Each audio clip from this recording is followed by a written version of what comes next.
नमः शिवाय। श्री शिव महापुराण रुद्र संहिता पार्वती खंड अध्याय 113। कामदेव द्वारा असमय में वसंत ऋतु का प्रभाव प्रकट करना। कुछ क्षण के लिए शिव का मोहित होना, पुनः वैराग्य भाव धारण करना। ब्रह्मा जी बोले, शिव जी की माया से मोहित होकर वह महाअभिमानी तथा मोह उत्पन्न करने वाला काम शिवजी के समीप जाकर वसंत ऋतु के गुण धर्म को फैलाता हुआ वहां स्थित हो गया। हे मुनीश्वर, वसंत का जो प्रभाव है वह महेश के तप स्थान औषधि शिखर पर सभी ओर फैल गया। हे महामुने, हे मुनीश्वर, वहां उसके प्रभाव से पादपों के वन विशेष रूप से पुष्पित हो उठे। अशोक की वाटिकाएं में सहकारों के कामोद्दीप दीपक तथा सुगंध पुष्प विराजने लगे। भौरों से घिरे हुए कुमुद के पुष्प विशेष रूप से कामावेश को बढ़ाने वाले हो गए। उस समय कोयलों का कलरव काम को अत्यंत उद्दीप्त करने वाला, सुरम्य, मनोहर और अति प्रिय हो गया।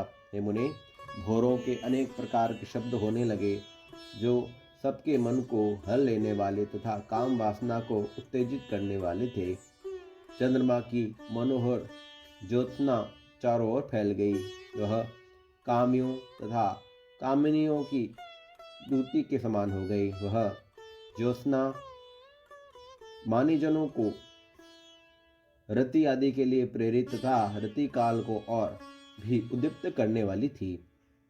हे साधु, उस समय विरही जनक के लिए अप्रिय सुखकारी वायु बहने लगी।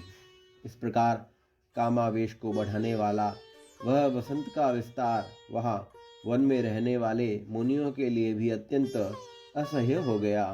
हे मुने, उस समय जड़ पदार्थ में भी जब काम का संचार होने लगा, तब सचेतन प्राणियों की कथा किस प्रकार वर्णन किया जाए।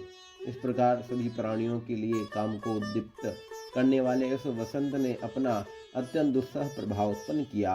हे तात, तब अपनी लीला के लिए शरीर धारण करने वाले प्रभु शंकर ने असमय में उस वसंत के प्रभाव को देखकर इसे महान आश्चर्य समझा। इसके बाद लीला करने वाले तथा दुख हरण करने वाले परम संयमी प्रभु शिव परम दुष्कर तपस्या करने लगे।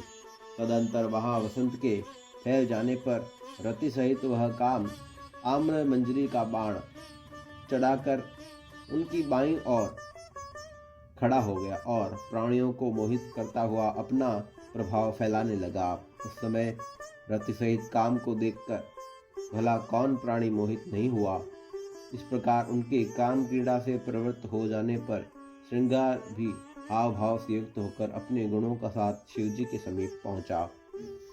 चित्त में निवास करने वाला कामदेव वहां बाहर प्रकट हो गया। उस समय वह शंकर में कोई छिद्र नहीं देख पाया जिससे वह प्रवेश कर सके। जब कामदेव ने उन योगी श्रेष्ठ महादेव में छिद्र नहीं पाया, तब वह महान भय से विमोहित हो गया। धधकती हुई ज्वाला वाली अग्नि के समान भाल नेत्र से युक्त ध्यानस्थ शंकर के पास जाने में कौन समर्थ है। इसी समय पार्वती भी दो सखियों के साथ अनेक प्रकार के पुष्प लेकर शिव की पूजा के लिए वहां पहुंच गई। लोग पृथ्वी पर जिस जिस प्रकार के महान सौंदर्य का वर्णन करते हैं, वह सब तथा उससे भी अधिक सौंदर्य उन पार्वती जी में है। उन्होंने ऋतुकालीन सुंदर पुष्पों को धारण किया था। उनकी सुंदरता का वर्णन सैकड़ों वर्षों में भी नहीं किया जा सकता। जिस समय वे पार्वती शिवजी के समीप पहुंची, उस समय शिवजी क्षण भर के लिए ध्यान त्याग कर अवस्थित हो गए। उस छिद्र को पाकर काम ने पहले अपने हर्षण नामक बाण से समीपस्थ शंकर को हर्षित कर लिया। हे मुने, उस समय पार्वती भी श्रृंगार और भावों से युक्त हो मलयानिल के साथ मानो काम की सहायता करने के लिए शिव के सन्निकट गई। और उस समय कामदेव ने शूलधारी शिव को पार्वती में रुचि उत्पन्न करने के लिए अपना धनुष खींचकर शीघ्र ही बड़ी सावधानी से उन पर पुष्प बाण छोड़ा। जिस प्रकार पार्वती नित्य निरंतर शिवजी के पास आती थी, उसी प्रकार आकर उन्हें प्रणाम करके उनकी पूजा वे उनके सामने खड़ी हो गई। उस समय प्रभु शंकर ने स्त्री भाववश लज्जा के कारण अपने अंगों को ढकती हुई उन पार्वती को वहां देखा।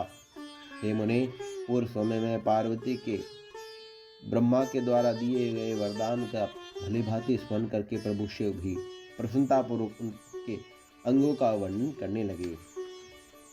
शिव जी बोले, यह मुख है या चंद्रमा, ये नेत्र है अथवा दो कमल, और ये दोनों भ्रुकुटी है या महात्मा कामदेव के धनुष, यह अधर है अथवा बिंब फल, यह नासिका है तो या तोते की चोंच है, यह स्वर है या कोकिल की मनोहर कूक है, और यह मध्य भाग कमर है या वेदी है।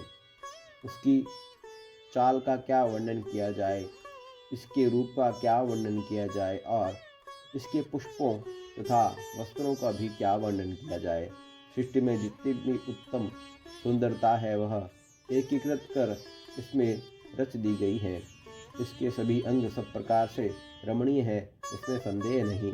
अहो, अद्भुत रूप वाली यह पार्वती धन्य है, तीनों लोक में इनके समान कोई रूप वाली कोई भी स्त्री नहीं है।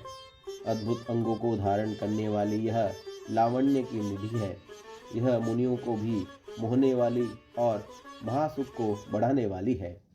ब्रह्मा जी बोले, इस प्रकार बार बार उनके अंगों का वर्णन करके शिवजी ब्रह्मा को दिए गए वरदान का स्मरण कर मौन हो गए। उस समय जो ही शंकर जी ने उनके वस्त्रों का स्पर्श किया, वे पार्वती स्त्री भाव के कारण लज्जित होकर कुछ दूर चली गई। हे मुने, अपने अंगों को छिपाती हुई तथा तीक्ष्ण कटाक्षों से बार बार शिव की ओर देखती हुई वह शिवा महामोद के कारण मुस्कराने लगी। उनकी इस चेष्टा को देखकर शंकर जी मोह में पड़ गए और तब महान लीला करने वाले महेश्वर ने यह वचन कहा, जब इसके दर्शन मात्र से इतना अधिक आनंद प्राप्त हो रहा है, तब यदि मैं इसके सामीप्य प्राप्त करूं तो कितना सुख प्राप्त होगा। इस प्रकार क्षण भर विचार कर गिरजा की प्रशंसा करके वे महायोगी बोधयुक्त हुए और विरक्त हो बोले, यह कैसा विचित्र चरित्र हो गया। क्या मैं मोह प्राप्त हो गया? प्रभु तथा ईश्वर होकर मैं भी काम के कारण मैं विकारयुक्त हो गया।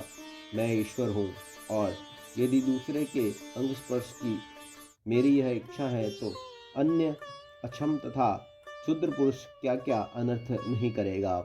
इस प्रकार वैराग्य भाव को प्राप्त कर उन सर्वात्मा ने पर्यक एवं आसन का परित्याग कर दिया, क्योंकि क्या परमेश्वर पतित हो गया, पतित हो सकता है। ओम नमः शिवाय। श्री शिव महापुराण रुद्र संहिता पार्वती खंड अध्याय 113 संपूर्ण हुआ।